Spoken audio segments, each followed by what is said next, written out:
भाई आप बिलीव नहीं करोगे, ये गाड़ी जो है 10,000 किलोमीटर चल चुकी है इस स्प्रोकेट पे, बावजूद एक बार भी मेरे को इसकी जो चेन है एडजस्टमेंट करने की ज़रूरत नहीं पड़ी है। So hi guys, welcome back to the channel. आज की इस वीडियो के अंदर में हम बात करने वाले हैं बेस्ट चेन स्प्रोकेट के बारे में। तो पर्सनली तो मैं आपको R15 के ऊपर में दिखाऊंगा, बट ये जो वीडियो है ना सारी बाइकों के लिए। चेन स्प्रोकेट भी एक अपग्रेडेशन का ही पार्ट है जिसके अंदर परफॉर्मेंस आपकी बढ़ती है। तो पर्सनली मैंने अपने बाइक के अंदर में रोलन का चेन सेट डलाया है और MT15 का चेन स्प्रोकेट डलवाया है इसके अंदर में, और इसे यूज करते हुए मेरे को हो गए 10,000 किलोमीटर। तो मैं एक बार आपको चेन स्प्रोकेट दिखा देता हूँ इसकी।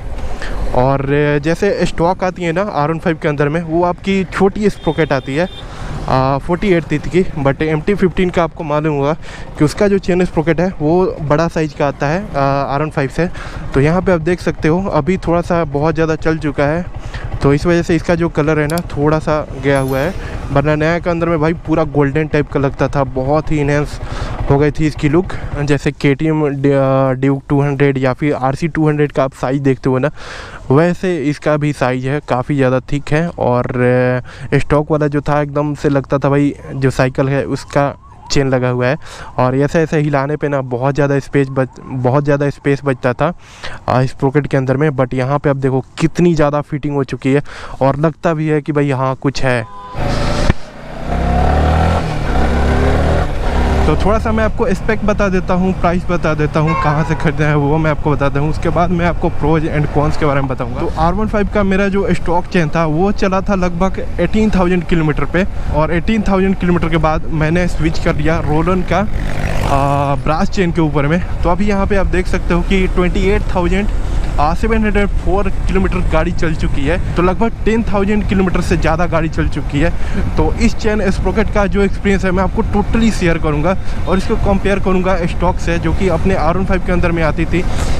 तो क्या अपग्रेड हुआ, क्या डिग्रेड हुआ, आपको लगाना चाहिए नहीं लगाना चाहिए, MT15 का चेन स्प्रोकेट इसके अंदर में R15 के अंदर में लगाना चाहिए नहीं लगवाना चाहिए।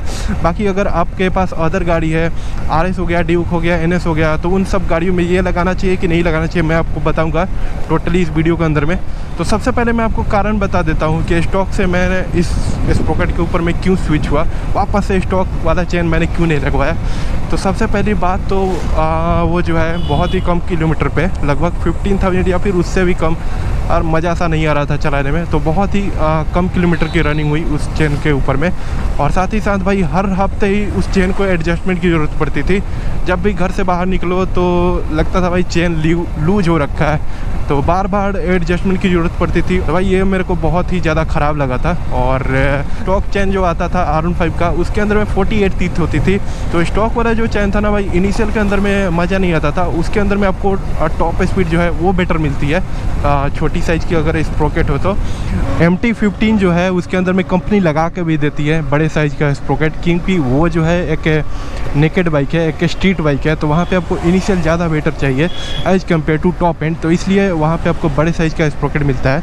और R15 जैसे कि एक फेयर्ड बाइक है, तो यहाँ पे आपको टॉप एंड ज़्यादा चाहिए होता है, इसलिए कंपनी जो है यहाँ पे आपको छोटे साइज़ का स्प्रोकेट लगा करके देती है, जिसके अंदर में आपको टॉप स्पीड ज़्यादा मिलता है। बट डेली रूटीन के अनुसार और नीड के अनुसार जो है अपनी रिक्वायरमेंट को आप कस्टमाइज कर सकते हो। तो इसलिए मुझे स्विच होना पड़ा था यहाँ पे MT15 के स्प्रोकेट के साथ, एक बड़े साइज़ का स्प्रोकेट के साथ, जिसके अंदर में इनिशियल जो है ज़्यादा बेटर मिले as compare to top end. इसके अंदर में आप व्हीली भी आराम से कर सकते हो, ज़्यादा बेटर तरीके से होती है। तो इसकी जो प्लस पॉइंट है ना बहुत ही ज़्यादा है। स्टॉक से आप कंपेयर करते हो तो भाई ज़मीन आसमान का फ़र्क है। और ख़रीदने की अगर बात करी जाए तो रोलन का जो ऑफिशियल साइट आता है वहाँ पे भी आपको हर ब्रांड की, हर बाइक मॉडल की आपको चेन मिल जाएगी, आप जाके चेकआउट कर सकते हो। और मैंने जो ऑर्डर किया हुआ था ना भाई, वो LRLmotors.com से करा हुआ था, वो भी ऑथराइज सेलर है रोलन चेन स्प्रोकेट का। अगर प्राइस की बात करी जाए तो ये मेरे को पड़ा हुआ था लगभग में 2650 के आसपास में, और R15 की जो रोलन का चेन सेट आता है वो लगभग में 2200-2300 का आता था। तो अब जो है मैं आपको बारी बारी से इसके प्रोज बताता हूँ और कौन से बताता हूँ, आप गिनती स्टार्ट करो। तो शुरुआत करते हैं पहले इसके प्रोज से। तो सबसे पहले भाई इसकी जो फॉर्मेशन है, इसके अंदर में जो मटेरियल यूज करा गया है ना, वो काफ़ी ज़्यादा बेहतर क्वालिटी के हैं। जैसे कि कार्बन स्टील होता है, जिंक का आपको कोटिंग मिलती है एंटी रस्ट के लिए, और ऊपर से आपको ब्रास का जो कोटिंग है वो भी मिलता है। तो ओवरऑल जो आपको बिल्ड मिलता है ना, काफ़ी ज़्यादा स्ट्रॉन्ग मिलता है आप स्टॉक से कंपेयर करते हो तो। और ये काफ़ी ज़्यादा लंबे किलोमीटर तक चल सकते हैं। सेकंड में इसकी जो लुक्स है वो काफ़ी ज़्यादा बेहतरीन आते हैं। ऐसे ब्रास का जो लुक आता है ना भाई, काफ़ी ज़्यादा इन्हेंस करता है अब गाड़ी के ऊपर में इसकी लुक्स। और थर्ड पॉइंट की अगर बात करी जाए तो भाई इसकी जो एक एक रिंग है ना इस पूरे चेन की, वो आपको एक शेप में बनी हुई होती है। और नॉर्मली जो स्टॉक होते हैं ना वो शेप में होते हैं, जीरो शेप में।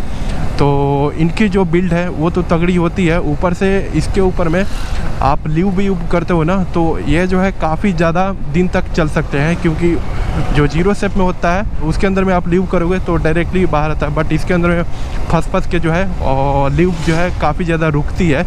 और ये बहुत ही ज़्यादा ड्यूरेबल होता है। और हर 4 रिंग के बाद में इसके अंदर में यहाँ पे एक रबर का सीलिंग पॉइंट होता है। तो इतने सारे मटेरियल और इतने सारे रबर सीलिंग पॉइंट, ये सब का जो फॉर्मेशन होता है ना भाई, थोड़ा सा कॉस्टली हो जाता है। इस वजह से स्टॉक से आप कंपेयर करते हो तो ये जो चेन सेट है आपकी थोड़ी सी ज़्यादा कॉस्टली चली जाती है।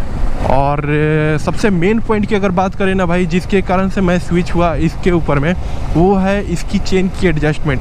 भाई आप बिलीव नहीं करोगे, ये गाड़ी जो है 10,000 किलोमीटर चल चुकी है इस स्प्रॉकेट पे, बावजूद एक बार भी मेरे को इसकी जो चेन है एडजस्टमेंट करने की ज़रूरत नहीं पड़ी है। ऐसे जब सर्विस होनी होती है लगभग 5,000 किलोमीटर के आसपास, तो मैकेनिक जो है देख लेते हैं थोड़ी सी, बट बीच में मेरे को एक बार भी ज़रूरत नहीं पड़ती है कि इसकी चेन जो है लूज है, जाके मुझे चेंज करवानी पड़ती है।